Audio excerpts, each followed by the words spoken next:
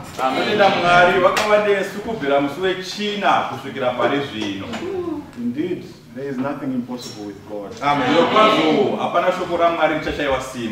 This evening, if you open up your heart, you will see the mysteries of God. You will see the wonders of God. That's why David said, open my eyes that I may see the wonders of God.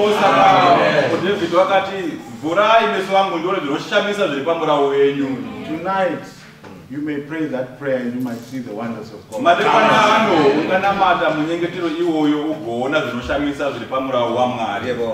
Indeed, we were with the Lord from Thursday. We shall look at where we have come from up until now. We saw on Thursday the Passion of Christ. When he was suffering in the Garden of Gethsemane. When he was praying and weeping.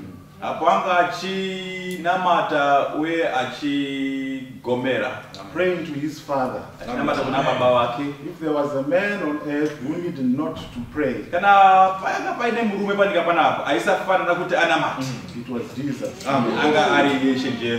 But we see Jesus praying. And indeed, it's a wonder that in this day and age, you find some people are ashamed to pray. Some say, oh, my father will pray for me.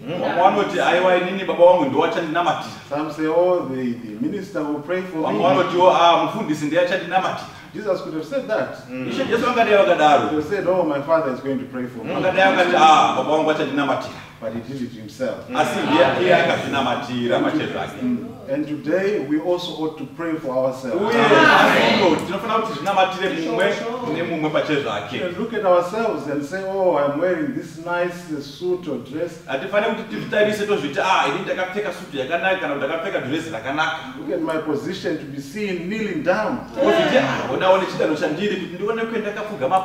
But Jesus fell down on his face. He wept, crying to God. Indeed, we should not be ashamed to weep. Jesus was, it says, he's a man among men. Weeping didn't start now. Not only for women, it's for everyone. Don't be ashamed to weep. It's a language. Crying is a language that God understands.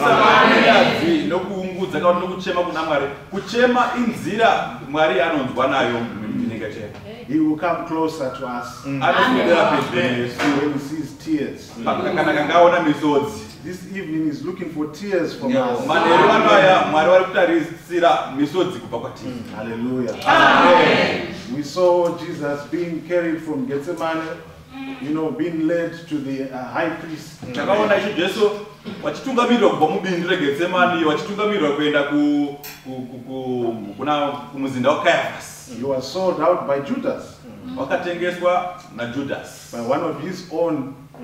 Mumwe akanga ari mudzidzi wake. And indeed today, you know, we don't be surprised when you see people vachitengesa Jesu.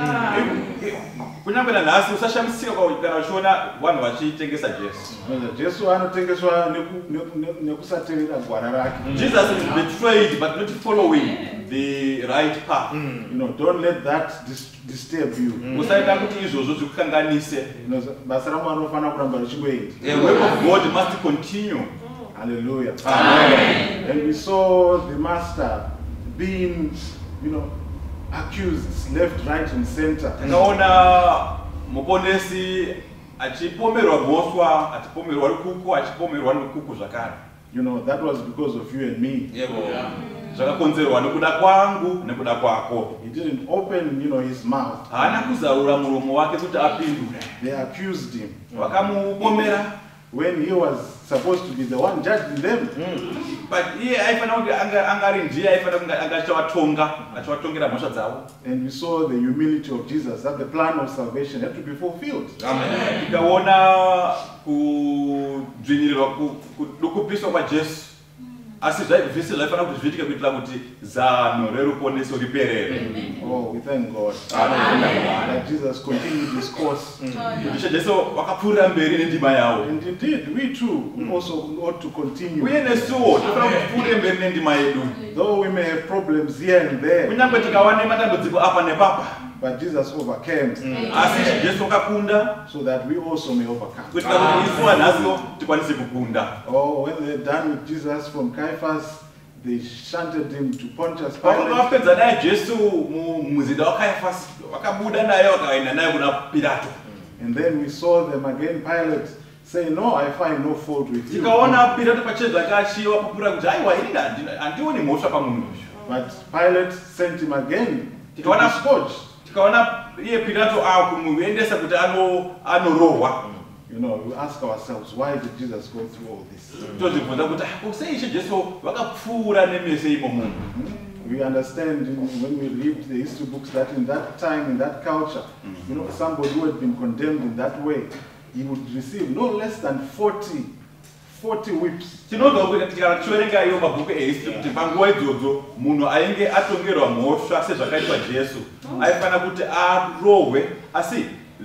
Kurohwa kwacho kwaifanira kuti aitwe kurohwa kwacho kwaifanira kuti kupfuure mazana mana emastrokes. And those strokes, you know, they had metal pins in them. Zvawaishandisa kurovesa chimambo Jesu nazvo kumberi kwacho zvakazviine kwakuine simbi kwakuine mahuku esimbi. That when they would strike you like that, kuitira kuti pavanomurova saizvozvo the flesh would come off.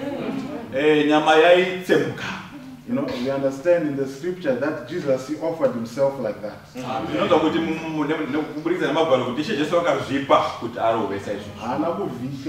did not block the scourging. Even with these birds, those that wanted to actually come and uproot that away from him. You know, he would not try and hide from those who wanted to just come and box him. But why did Jesus go through that? Jesus is not looking for our sympathy. You know, the daughters of Zion, when they saw him going on to that Mount of God, he said, weep not for me, but weep for yourselves. And let that weeping, let that, what people feel that, oh, why did Jesus go through this? Let that be turned to repentance.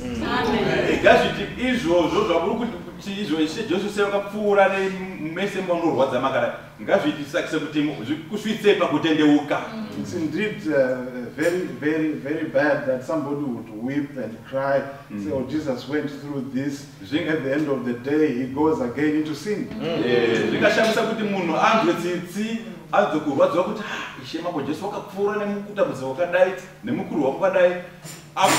asvika pachidziro chakadaro odzokera manje kwake kwaanodzoka osvika unopinda zvakare muzvakaipa. Indeed, the word of God tells us that we are crucifying Christ again. Shoko raMwari rinobva ratiudza pachena kuti kana tikadaro tiri kurovera Ishe pamuchinjikwa rwechipiri.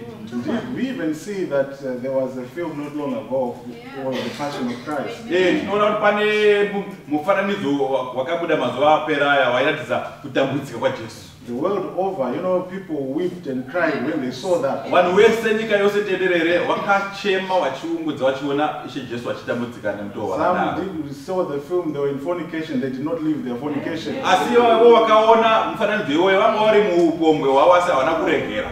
Some in lying, in gossiping. Vamwe vari mukunyepa nemukunyeya asi havana kusiya pasi zvese. In different kinds of sin. Vamwe vari muzvitema zvakasiyana siyana. You know, but Jesus is looking for us not to weep for him and to say, oh, you know, why did you go through this, why that? He wants us not to go. He did that for us so that we can be enjoying this wonderful Amen. Yesu havasipedzera kuti tiunzwe tsitsi kuti wakapinda nemakanayi wakapinda nepakamanika napakadai.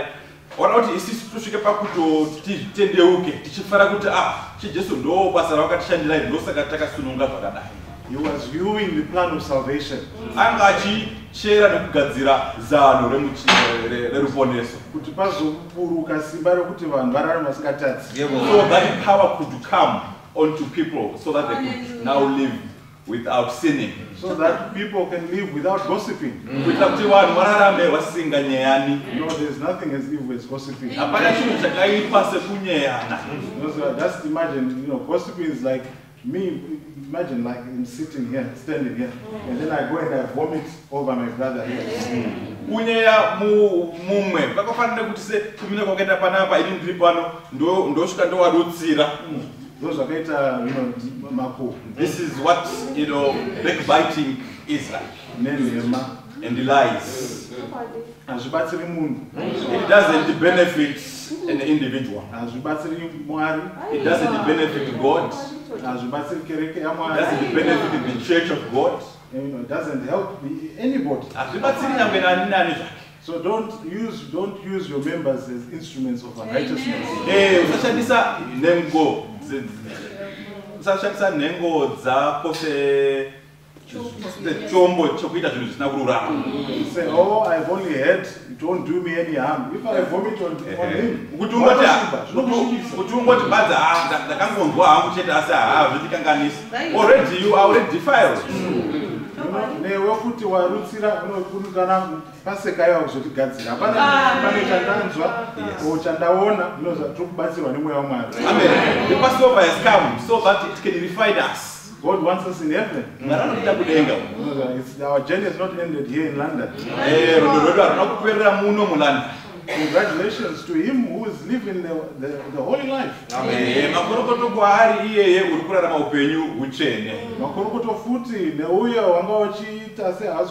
Congratulations also to you who were staggering, but now the Passover is straightened your path. Because of the Passover, you can come and make amends. While it is still called today. You know that centurion on the cross, he acknowledged Jesus when Jesus was when he was not able to communicate with him. Munoona paya mukuru wezana akazosvika pachidanho chekubvuma kuti zvirokwazvo uyu anga ari mwana waMwari namba Ishe Jesu akanga asingakwanisi kutaura nokuti akanga atofa hake nechekare. That thief had grace, you know. Mbavha iya yakawana nyasha. He was able to talk with the Lord while he was alive. Wakakwanisa kuti wataudzane namambo paanga achiri mupenyu. Today is the time to make amends. And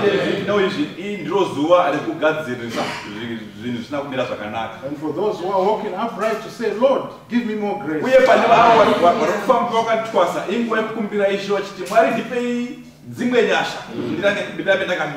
journey is not ended. It ends when our soul and our body do part.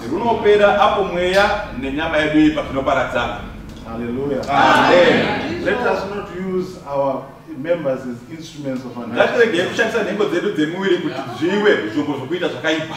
Let's make a covenant this Easter. Ngativei tigadzire tiite chibvumirano papasika panapa. Nenzeve. Even with ears. Say no, let nothing come into my ear.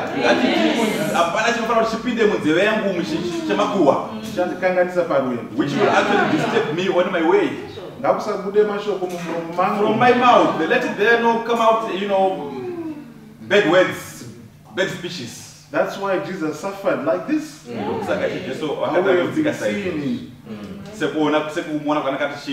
He wanted to have a church without spot or wrinkle.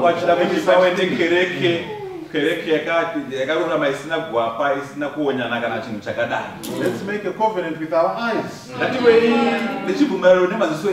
Let not anything that defileth come into the eye. In this land that we are living in these days, TV is a very, very bad weapon. We should not be seen engaging, when Mary Magdalene went to the sepulchre. They met angels who say, why seek ye the living among the dead?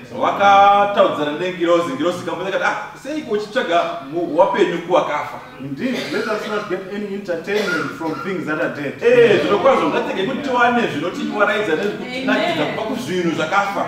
Indeed, to find Christians, watching all this pop idol,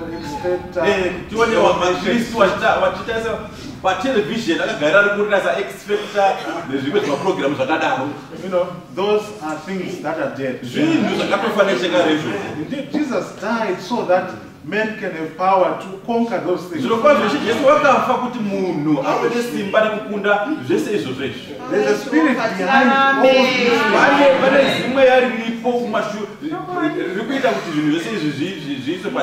If we're able to go into the spiritual world, by the grace of God,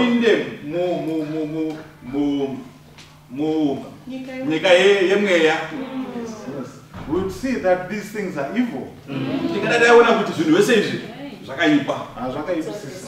are really evil. But the Passover is here.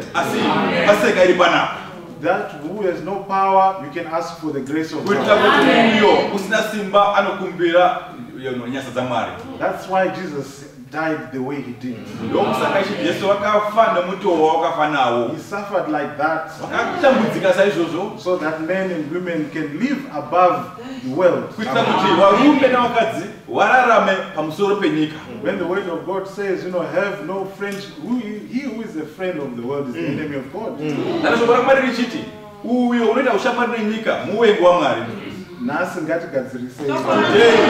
let us correct our ways. Let us get more grace so that we continue up unto the end.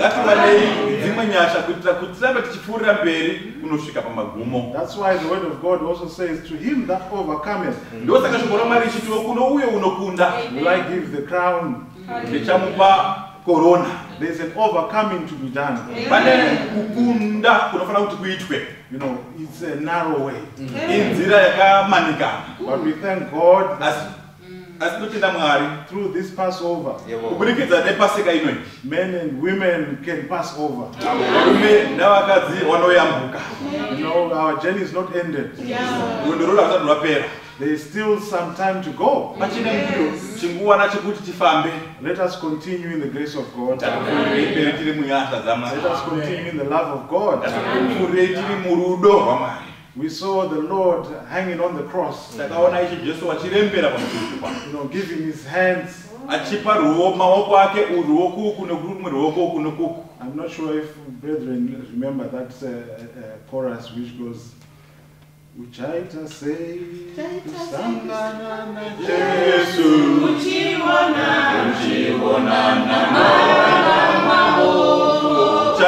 say, Usangana na Jesu, Uchimona,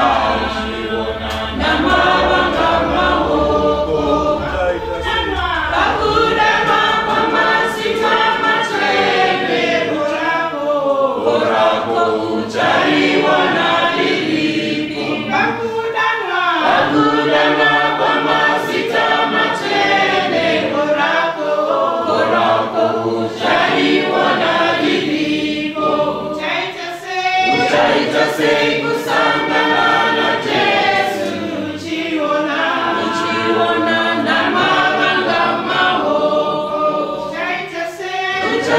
What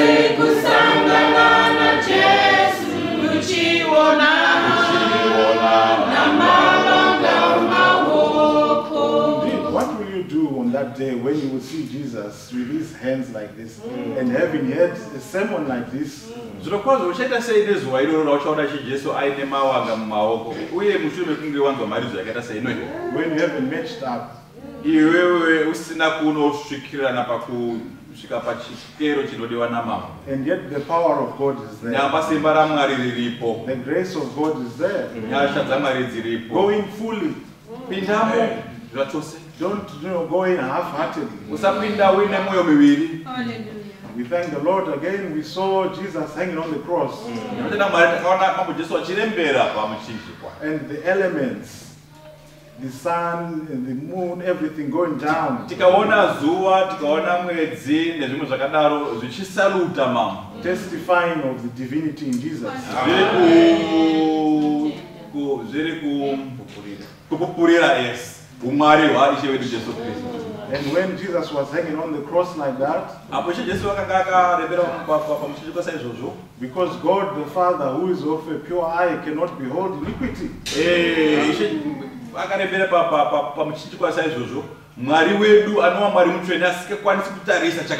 He looked away. Because Jesus was carrying your sin and my sin. The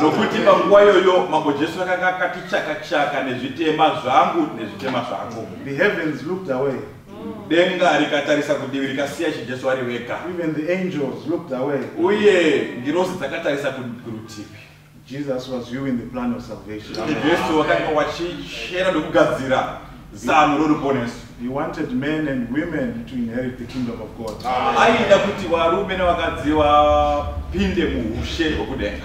Indeed, we saw Jesus giving up his breath. Where blood was full all over. There was blood everywhere. There was Indeed, if somebody has come from Thursday, you are here, you've come with your problem, and you are going away with your problem. Look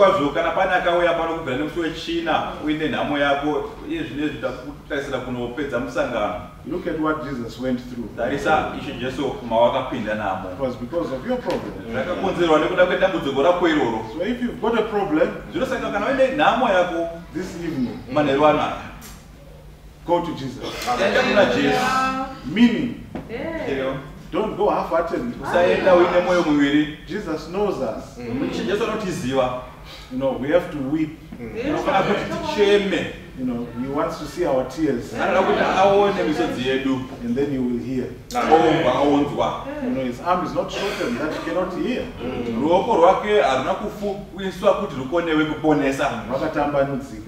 It is stretched this evening. Indeed, we thank the Lord.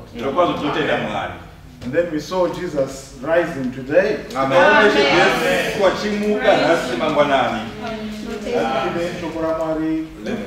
Let's get into the word of God, a short one. Matthew chapter 28. Amen. 28. In the end of the Sabbath, as it began to dawn toward the first day of the week, came Mary Magdalene and the other Mary to see the sepulchre. Amen. And behold, there was a great earthquake. For the angel of the Lord descended from heaven and came and rolled back the stone from the door and sat upon it. His countenance was like lightning, and his raiment white as snow. Amen. Amen. Verse 1 kusvika pa3. Nokupera kwesabata koedza nomusi wekutanga wevhiki, Maria Magadharini nomumwe Maria vakauya kuzoona bwiro.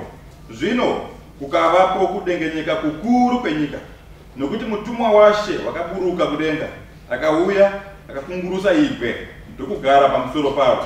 Kuonekwa kwake kwakanga kwakaita semheni, nezvokufuka zvake zvaiva zvichena sechando. Amen. They wanted to see their Lord. Amen. Vakanga vachida kuona Ishe wavo.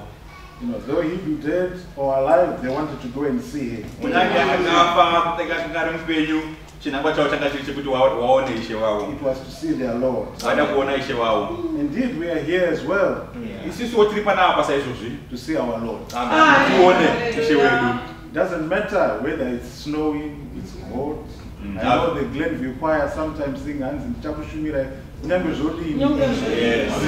Havina basa kunenge kuchipisa kunenge kuchitonhora ndio zvatichaita izvozvo. Vanorangarira kuti Glenview choir ine rumbo rwakadaro rwekuti runotsanangura kuti tichamushumira Mwari kuchinaya, tichamushumira kuchipisa, tichamushumira kuchitonhora. Tiri pano hazvina basa haikona kufunga nguva inochiti ndarasikirwa mari denda ndichishanda. Kushanda kwedu ndiko kushanda chaiko. Yes. Don't despair. Don't remember and say, I am here. All this weekend I have been here. I should have been making money. You know, it's a double yes in this ship. This kind of work which we are doing is the real work. Not that one. Oh, that is all vanity. We had, you know, on Friday that the spirit, we are here to feed the spirit. God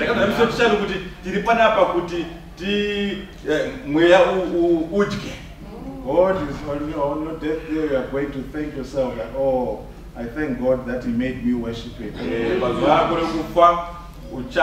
Uchazvitenda uchitenda Mwari uchiti Mwari akandigonesa kuti ndimushumire. Paunoona inoziva mabasa ako ose awakashandira panyika dzimba nezvose whatever all that you accumulated zvichisara. When you see all these things that you accumulated on the earth as you are working, the houses, the various riches, all that being left behind. What will take you, to Jesus? What will take you with Jesus? Is this that we are doing?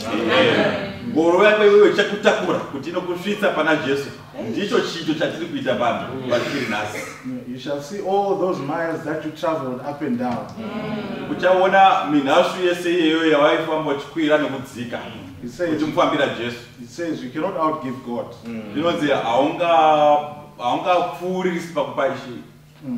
Jesus is going to repay this time.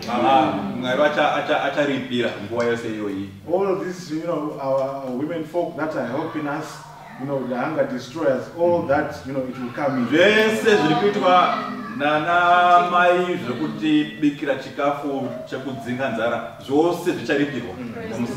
You shall ask and say, Lord, when did we feed the hungry? When did we do this?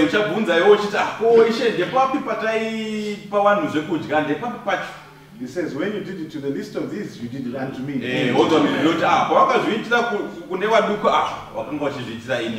So whatever we do, let's do it fully and do it as unto the Lord.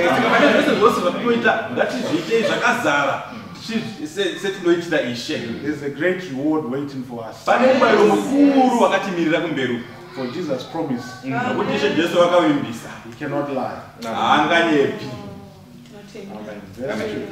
And behold, there was a great earthquake, for the angel of the Lord descended from heaven and came and rolled back the stone from the door and sat upon it.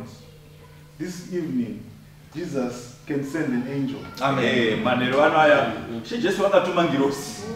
And for that particular problem that you have, just give yourself to the Lord. Verse 3. His countenance was like lightning and his raiment white as snow. And for fear of him, the keepers did shake and became as dead men.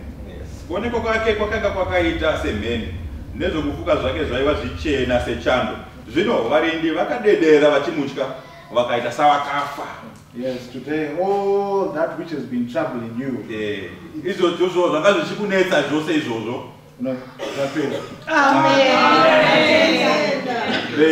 no longer exist.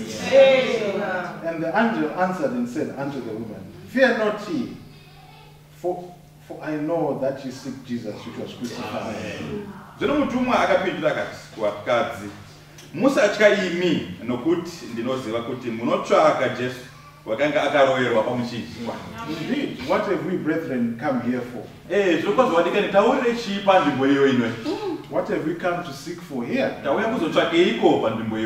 Have we just come to see the London congregation? Have we come, to see the nice food that we are having? Pane nyaya. There is a real issue here. You know, Jesus knows us. He He knows what's in our hearts. He knows what we're seeking for. And this is the prayer that God answers. For them that are seeking Jesus.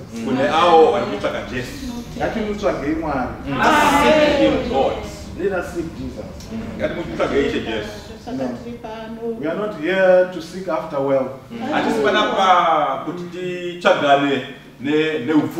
and houses and all these things. Just we are going to leave behind here on earth. Seek Jesus, and everything will be right for you. Seek Jesus. The word of God says, the Lord is my shepherd, I shall not want. If we seek Jesus, we shall never be in want. Amen. God is going to add all those other things. God will add all the other mansions that we want.